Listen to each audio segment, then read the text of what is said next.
Yes, हम discuss कर रहे थे लेफ्ट एंड राइट, वामपंथ और दक्षिण पंथ। तो वामपंथ हम क्लियर कर चुके हैं, दक्षिण पंथ की बात करते हैं। दक्षिणपंथी जो विचारधारा वाली भारतीय पार्टी तो है बीजेपी, भारतीय जनता पार्टी। और ये क्या बात करते हैं, ये कहते हैं कि भाई फ्री कंपटीशन हो और मार्केट बेस्ड इकोनॉमी हो, सरकार का कम से कम इसमें इंटरवेंशन हो, कम से कम हस्तक्षेप हो। मीन्स कि भाई कौन व्यक्ति कौन सी इंडस्ट्री लगाएगा, कितना मुनाफा कमाएगा, कितने पैसे वो कमा सकता है, किन दामों पर चीज़ों को बेच सकता है, किस तरह की इंडस्ट्री को बढ़ावा देगा, ये उसका निजी मामला है। सरकार को इंटरफेयर नहीं करेगी किसी भी इंडस्ट्री को लगाने के लिए, कोई काम धंधा शुरू करने के लिए सरकार से परमिशन की ज़रूरत नहीं होगी। किसी कीमत का दाम तय करने के लिए ज़रूरत नहीं होगी। उसको कैसे बेचा जाए, कहाँ बेचा जाए, किस मात्रा तक बेचा जाए, इनमें कोई इंटरफेयर सरकार का नहीं होगा। तो ऐसा चाहने वाले ही कौन है, ये हैं दक्षिणपंथी या राइट।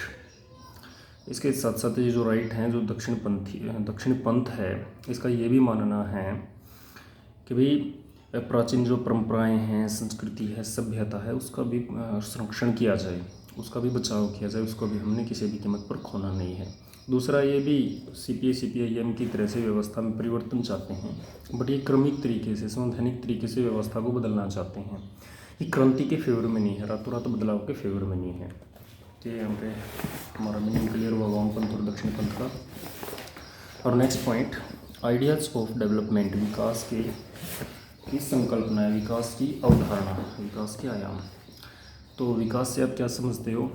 विकास मीन्स कहीं ना कहीं आर्थिक खुशहाली, आर्थिक, सामाजिक, राजनीतिक और शैक्षणिक हर क्षेत्र में जो है वो खुशहाली आना ही विकास कहलाता है। जैसे कि बहुत सारे क्या सारे के सारे यूरोपियन कंट्रीज इसमें डेवलप्ड कंट्रीज की श्रेणी में आते हैं, क्योंकि वहाँ पर शिक्षा, चिकित्सा, आर्थिक स्तर काफ़ी ज़्यादा अव्वल दर्जे का हो चुका है। सभी लोगों के पास कार्य प्रति व्यक्ति बहुत ज़्यादा है और अच्छी जो है वो हर तरह की उनके पास सुविधाएं अवेलेबल हैं।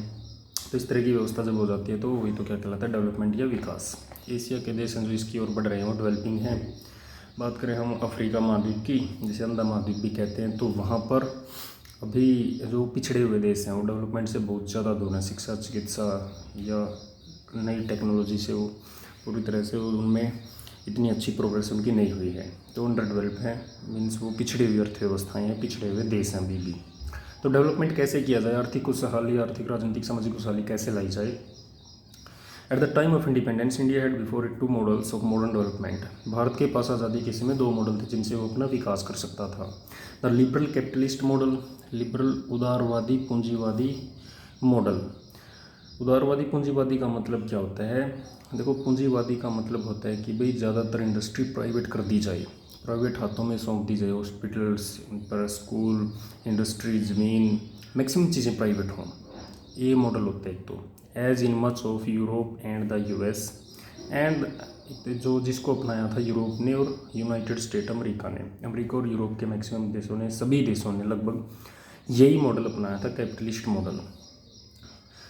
And the socialist model as in the USSR, और एक समाजवादी मॉडल है विकास करने का जो अपनाया था USSR ने, union of Soviet socialist Republic, भूतपूर्व सोवियत संघ, जो वर्तमान में रूस जिसका रिप्रेजेंटेशन करता है।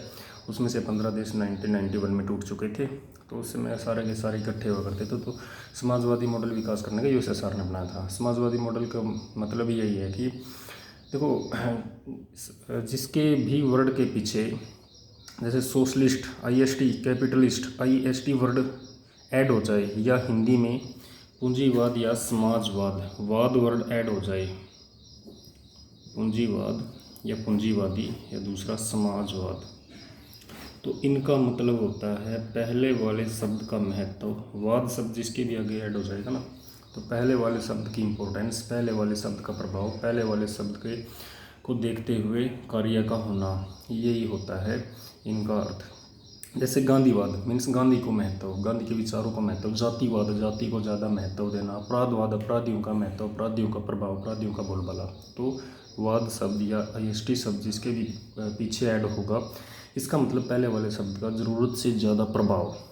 तो सिंपल सी बात है, सोशलिस्ट मॉडल का मतलब क्या हुआ यहाँ पर? समाज के हित को देखते हुए जो है वो विकास के नए आयाम स्थापित करना, समाज के हित को देखते हुए विकास के लिए योजनाएं बनाना।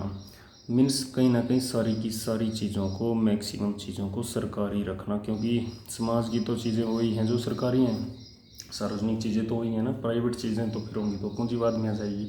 इनमें बिल्कुल क्लियर कट डिफरेंस यही रहेगा, पूंजीवाद का मतलब है निजी, प्राइवेट, निजी रहेंगी सारी इंडस्ट्री, सारी प्रॉपर्टी प्राइवेट रहेगी, और इसमें समाजवाद में सरकारी रहेगी। तो आप कह सकते हो कि एक तरफ जहाँ यूरोप ने, यूएस ने पूंजीवादी मॉडल बनाया, चीज़ों को निजी कर दिया, प्राइवेट कर दिया, वहीं दूसरी तरफ यूएसएसआर ने, भूतपूर्व सोवियत संघ ने समाजवादी मॉडल अपनाया, चीज़ों को सरकारी रखा। उनके वहाँ पर ज़मीन भी सरकारी होती थी, किसी व्यक्ति विशेष की नहीं होती थी, सरकार की सारी। जैसे चाइना ने भी इसी मॉडल को बाद में अपना करके डेवलपमेंट किया था। तो दो मॉडल भारत के सामने थे। You have already studied this two ideology, अब पहले इनको पढ़ चुके होंगे। कोल्ड वार का जो चैप्टर आया होगा ना, वहाँ पे बिल्कुल क्लियरली ये दोनों की दोनों विचारधाराएँ अच्छे से जो डिटेल में वहाँ पे एक्सप्लेन की हुई है। तो ये दो मॉडल थे, भारत को इनमें से कोई एक चूज करना था। तो बेसिकली भारत ने इन दोनों मॉडल के बीच का मॉडल अपनाया था, मिश्रित अर्थव्यवस्था जिसको बोलते हैं, मिक्स्ड इकोनॉमी।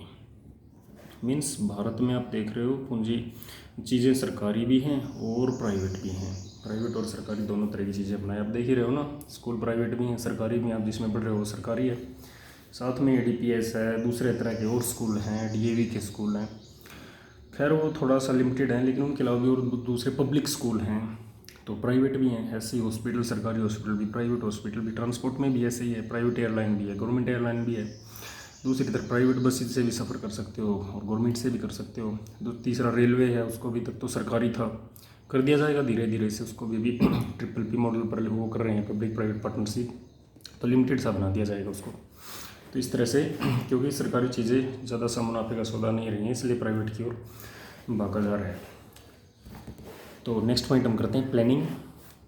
प्लानिंग मीन्स नियोजन, योजना बनाना, किसी कार्य को करने के लिए योजना बनाना, प्लानिंग बनाना। ठीक है, आपने वर्ड खूब सुना होगा मूवी वगैरह में या कहीं और पे भी कि ये अपराध बड़ी सोची समझी प्लानिंग के तहत किया गया। मीन्स योजनाबद्ध तरीके से किसी काम को अंजाम देना ही तो क्या कहलाता है, प्लानिंग। एक तो अनजाने में कोई काम हो जाए, एक प्लानिंग बना के आप किसी काम को करो, तो परिणाम किसके अच्छे आएंगे, जो प्लानिंग से होगा, क्योंकि उसमें आपको प्रोन्स कॉन्स पता है, उसके लाभ हानि पता है, कार्य को करने का तरीका पता है, ये सारी चीज़ें आप जानते हो। Now look at this picture, Nehru addressing the staff of the planning commission.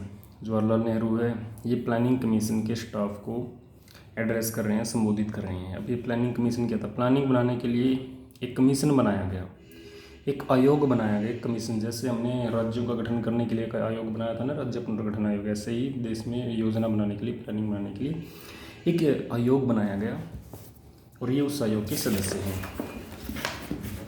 इस पर डिस्कस करते हैं प्लानिंग कमीशन। और जो ये प्लानिंग कमीशन, योजना आयोग बनाया गया था, ये 1950 में बनाया गया था, 1950 में। 1950 में हमारे देश में योजना आयोग बना, जिसके अध्यक्ष होते हैं प्रधानमंत्री, इसके चेयरमैन होते हैं या प्रेसिडेंट होते हैं भारत के प्रधानमंत्री। उस समय भारत के प्रधानमंत्री थे पंडित जवाहरलाल नेहरू, तो वो थे प्रेसिडेंट। दूसरे इसके वाइस चेयरमैन होते हैं, या आप कह सकते हो कि वाइस प्रेसिडेंट होते हैं, और वो उस समय में बने थे गुलजारी लाल नंदा। प्रथम जो चेयरमैन बने थे योजना आयोग के, गुलजारी लाल नंदा बने थे। तो एक नंबर में वन लाइनर में आ सकता है कि first vice chairman of planning commission that was Gulzari Lal Nanda. तो इनको योजना आयोग का पहला उपाध्यक्ष बना दिया गया या वाइस चेयरमैन बना दिया गया। उसके बाद योजना आयोग का कार्य ही क्या था, देश के विकास के लिए 5 साल के लिए योजनाएं बनाना, 5 साल के लिए योजनाएं बनाना इसका कार्य था।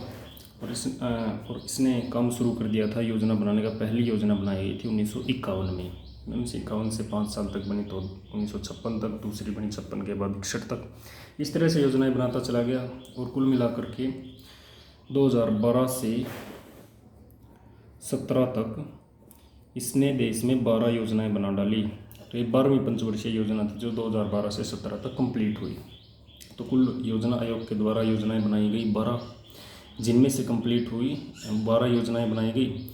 और अभी वर्तमान में जो प्लानिंग कमीशन है, इसकी जगह दूसरी संस्था बना दी गई है, जिसका नाम है नीति आयोग। इसको कन्वर्ट कर दिया गया है नीति आयोग में, NITI, नीति आयोग। नीति आयोग में इसको जो चेंज कर दिया गया है। NITI Aayog means national institute for transforming India. National institute for transforming India NITI Aayog, जिसकी स्थापना की गई 1 जनवरी 2015 में।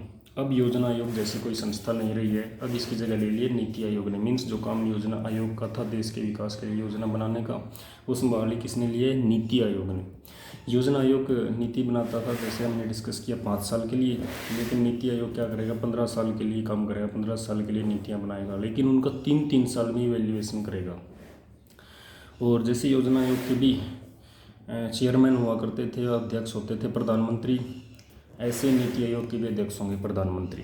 और इनके जैसे योजना आयोग के उपाध्यक्ष थे, प्रथम उपाध्यक्ष गुलजारीलाल नंदा थे, ऐसे ही योजना आयोग के भी जो प्रथम अध्यक्ष बने थे वो बने थे अरविंद